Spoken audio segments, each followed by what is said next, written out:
gave van die Here. Ek pas dit baie mooi op en ek dank die Here dikwels vir die wonderlike stem.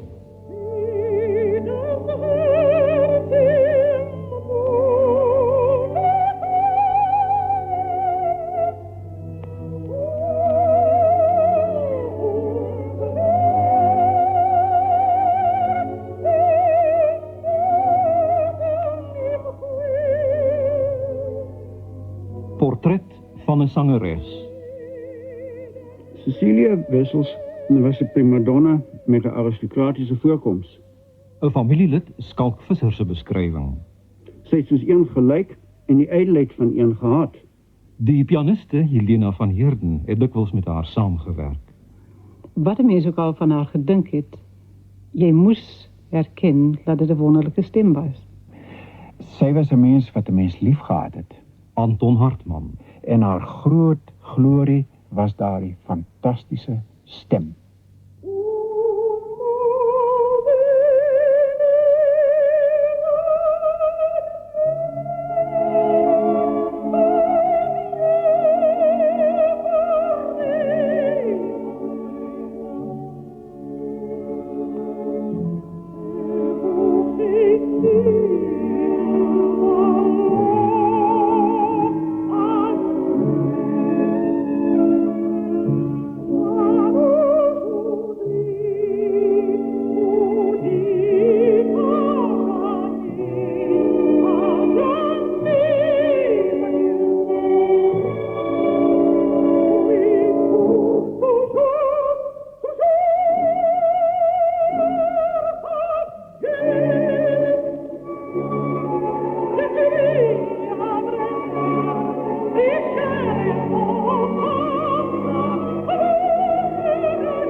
Ek is gebore in Bloemfontein en daar het ons gewoon vir baie jare.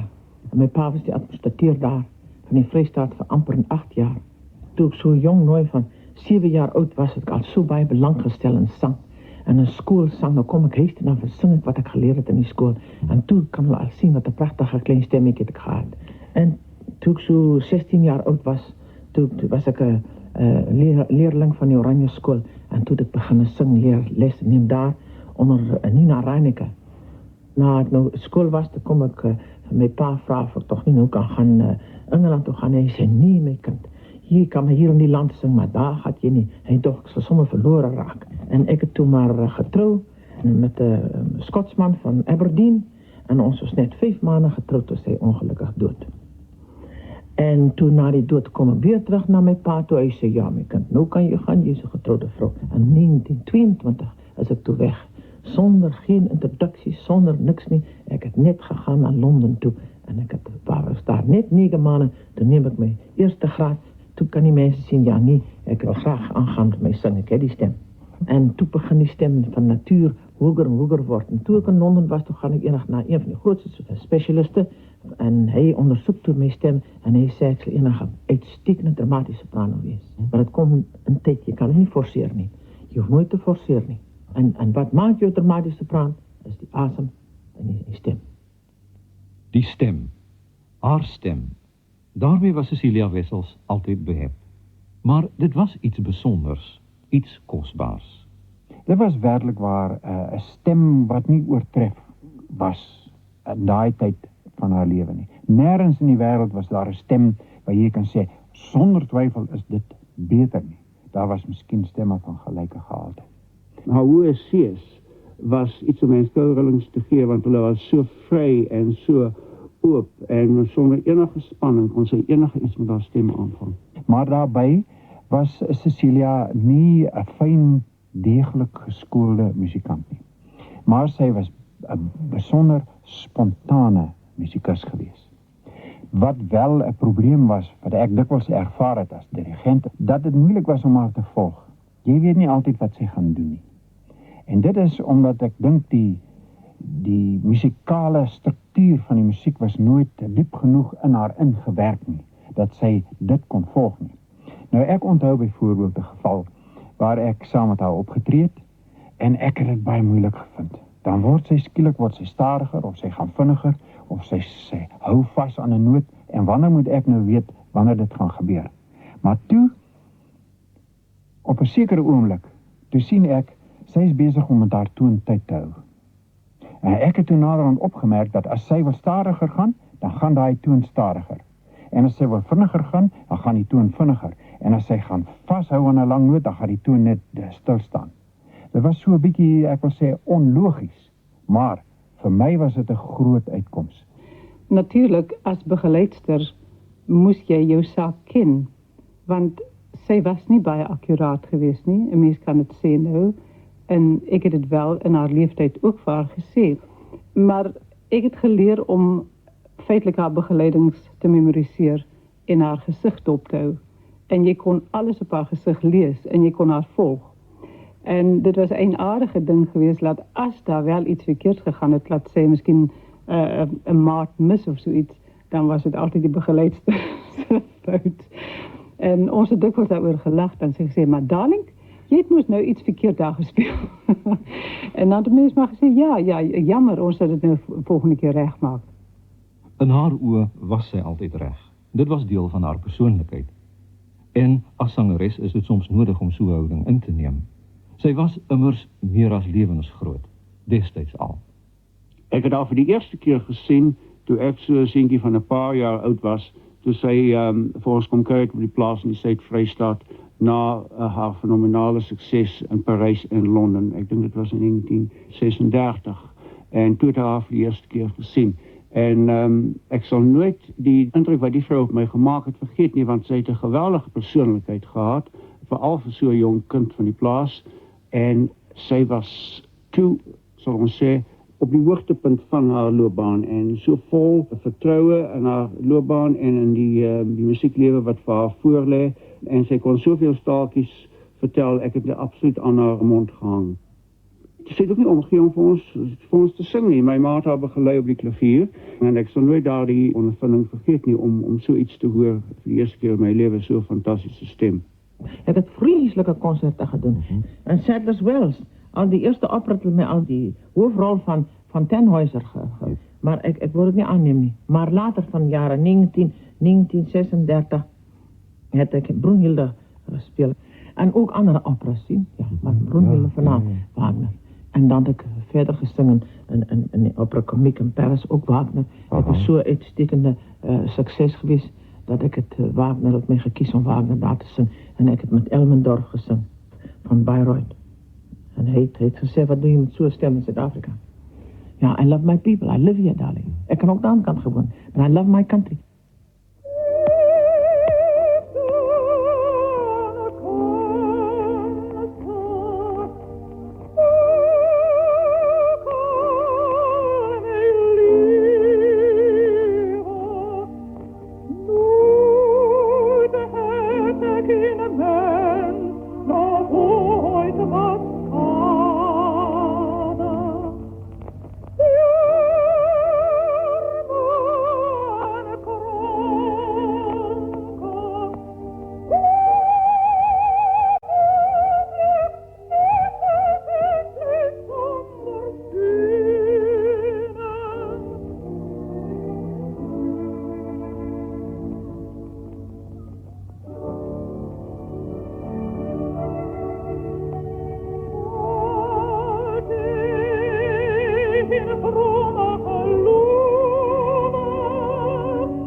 het 'n groot rol in ons musieklewe gespeel, omdat sy hier gewoon het en hier gewerk het.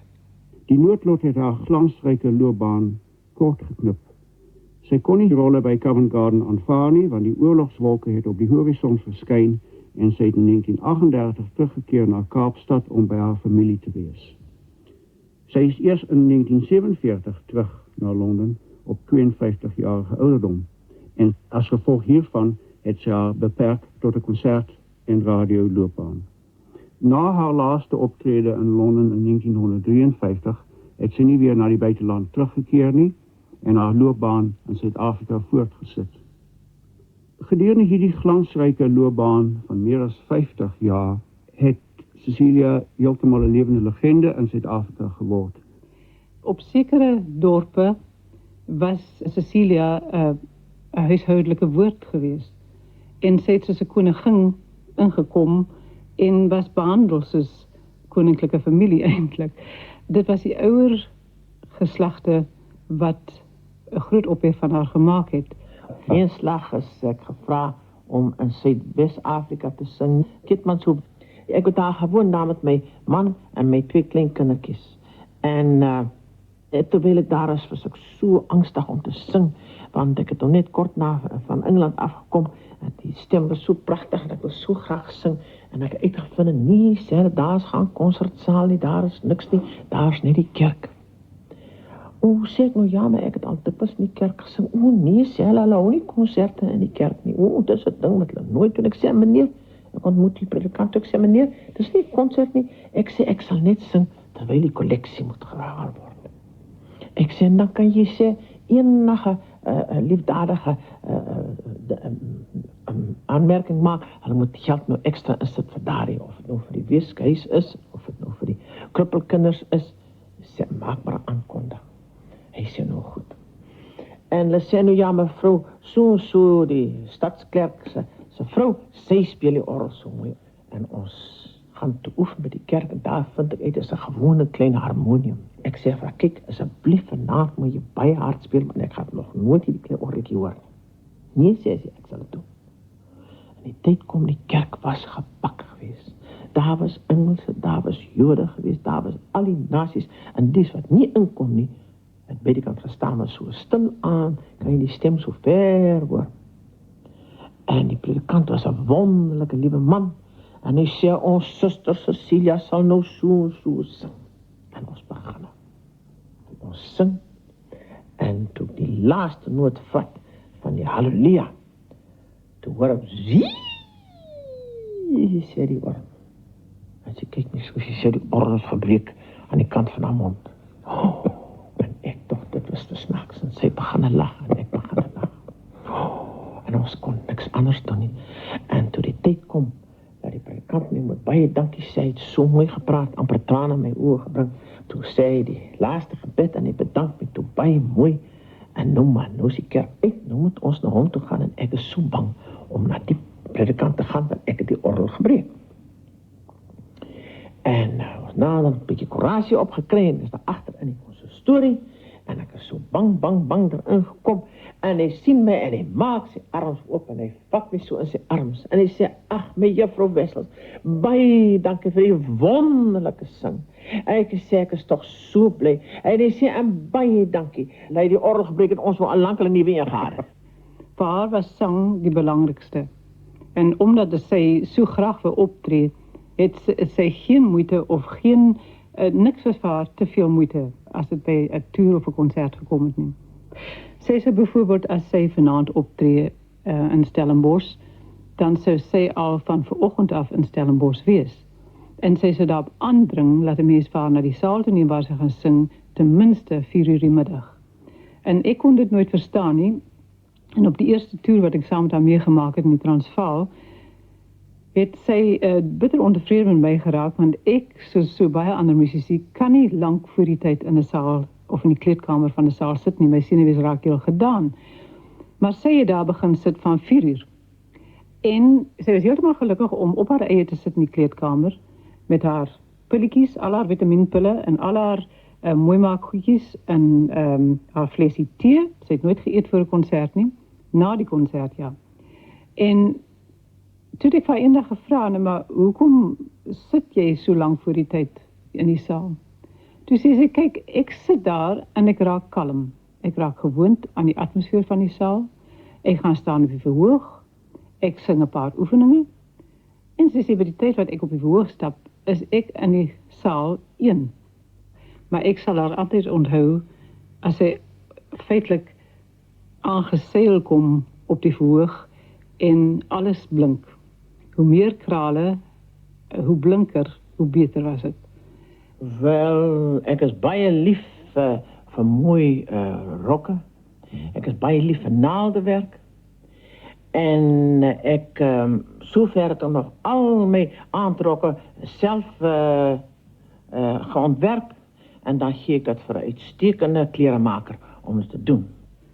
Maar ek kan dit daarbij sê, dat sy seker een van die beste verhoogtegnieke gehad het wat ek ooit gesien het, hier of in die buiteland. Vir haar was dit 'n kwessie van eer, dat sy moet op haar beste lyk as sy op die verhoog kom. En sy het oneindig aandag aan haar kleredrag geskenk, miskien 'n bietjie te veel. En sy was altyd bekommerd oor wat ek sou aantrek as ons saam op die verhoog gaan klim. En sy het meer as eendag vir my gebel en gesê, wat gaan jy aantrek? Nou sê ek, nee Cecilia, ek het nog nie besluit nie. Ek sal seker maar môre aand so voor die konsert se tyd. En dan sy ewig ontsteld geraak daaroor. Want sy het al weke voor die tyd klaar besluit, sy gaan of die swart rok of die blou rok dra, met soveel sekwense daaraan en soveel kraletjies daaraan. En as ek bel by 'n repetisie kom, dan sê sy vir my, dink jy nie ek sal nog op haar krale aanwerk nie.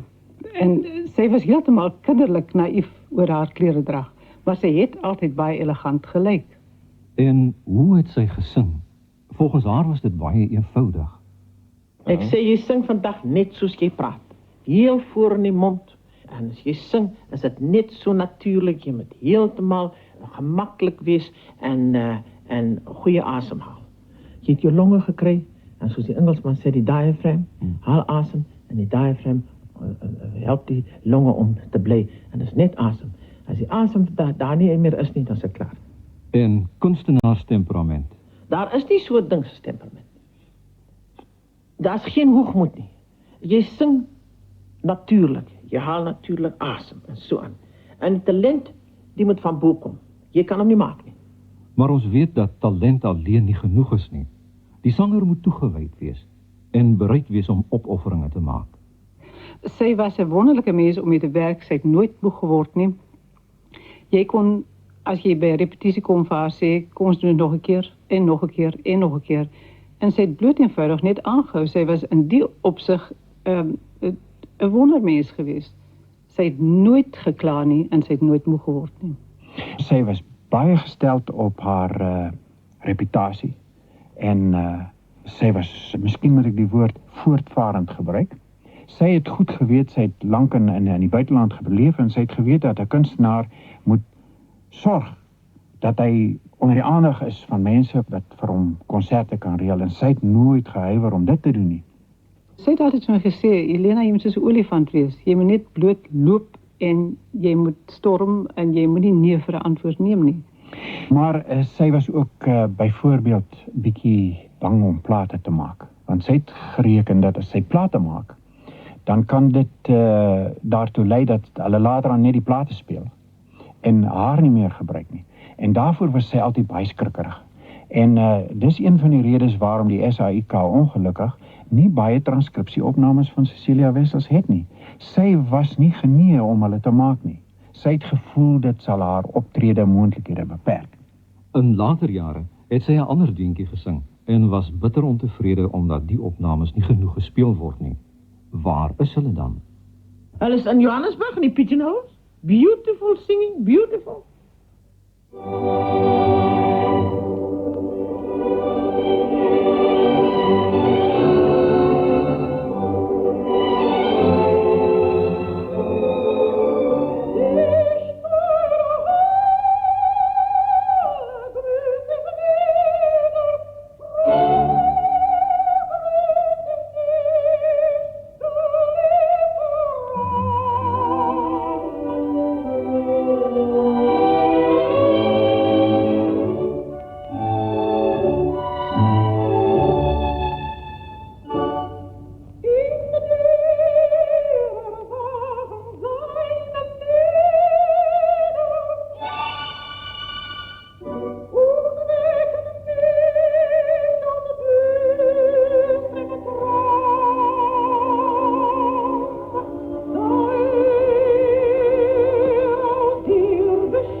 sy so oor die 70 was en sy nog gereeld haar ouderdom weggesteek het, Je moet niet vir my sê ek my ouderdom sê.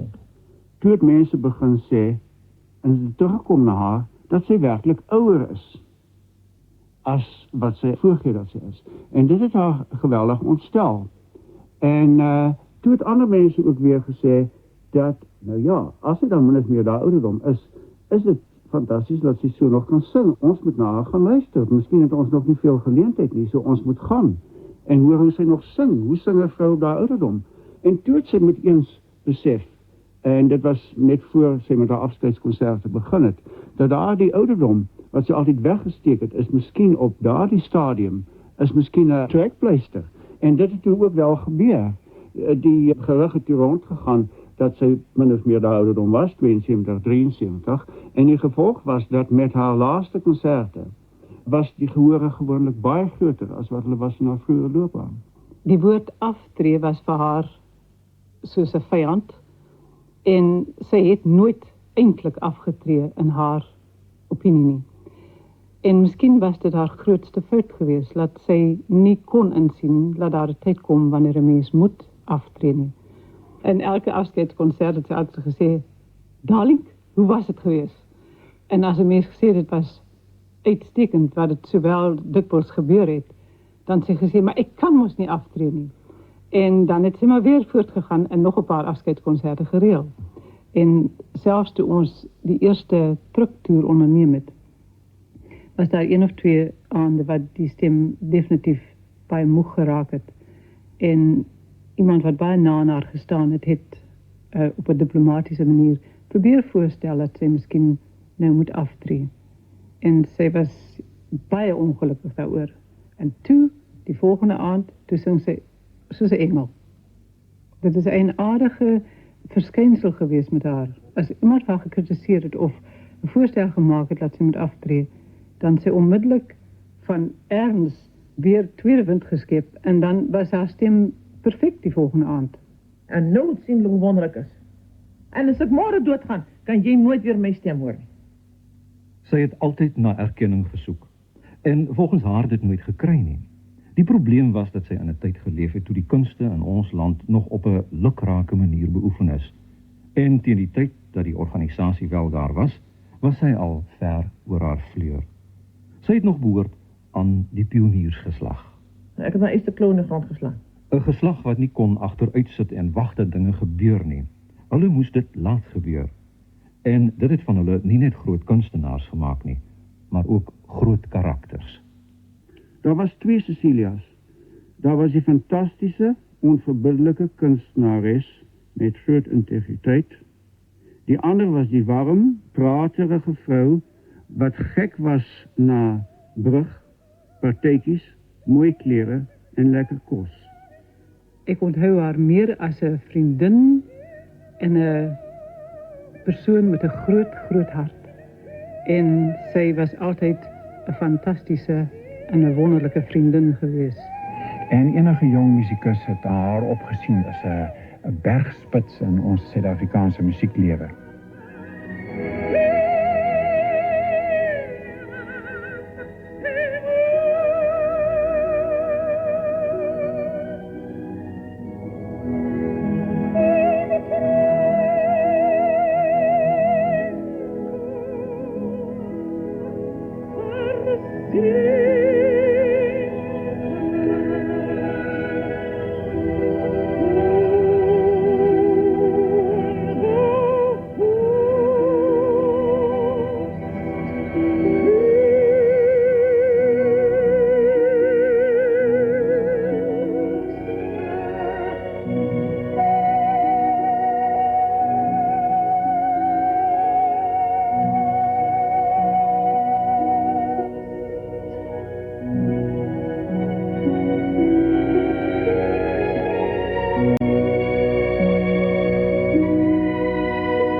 Ria Wes.